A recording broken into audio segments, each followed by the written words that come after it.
Les chaleurs excessives et le manque d'eau ont bien sûr un impact sur les plantes au jardin.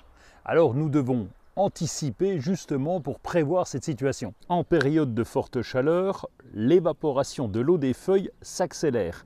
La chaleur excessive peut donc entraîner un stress hydrique parce que les plantes perdent plus d'eau qu'elles n'en absorbent. Et ça peut perturber leurs processus physiologiques normaux.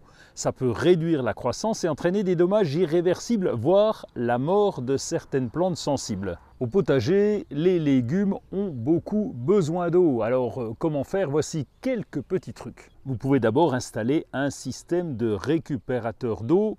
Là on le branche sur les gouttières avec des réservoirs, des tonneaux, des récupérateurs. Vous pouvez ensuite utiliser cette eau pour arroser vos plantes. Ajoutez aussi une couche de paillage organique autour des plants et des arbustes pour aider à retenir l'humidité du sol.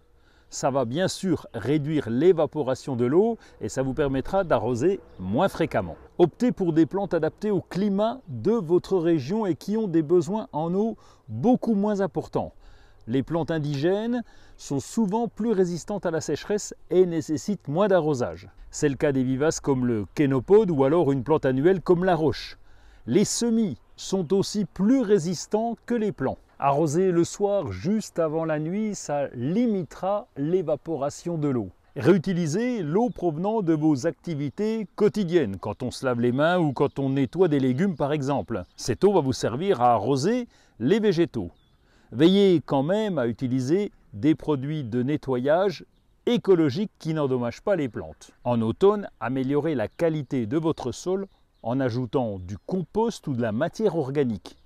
Un sol sain et bien structuré retient mieux l'humidité et permet aux plantes d'absorber l'eau de manière plus efficace. Vous pouvez évidemment installer un système d'irrigation pratique comme les Hoyas ou les embouts à céramique à ajouter sur les bouteilles d'eau.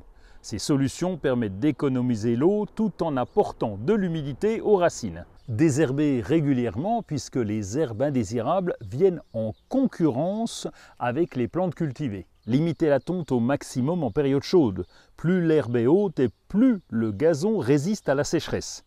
Surveillez aussi attentivement vos plantes et n'arrosez que lorsque cela est nécessaire. Un excès d'eau peut être aussi dommageable pour les plantes qu'un manque d'eau. Il y a encore bien d'autres solutions pour limiter l'usage de l'eau tout en conservant les plantes. Alors si vous avez des trucs et astuces, c'est le moment de nous les dire.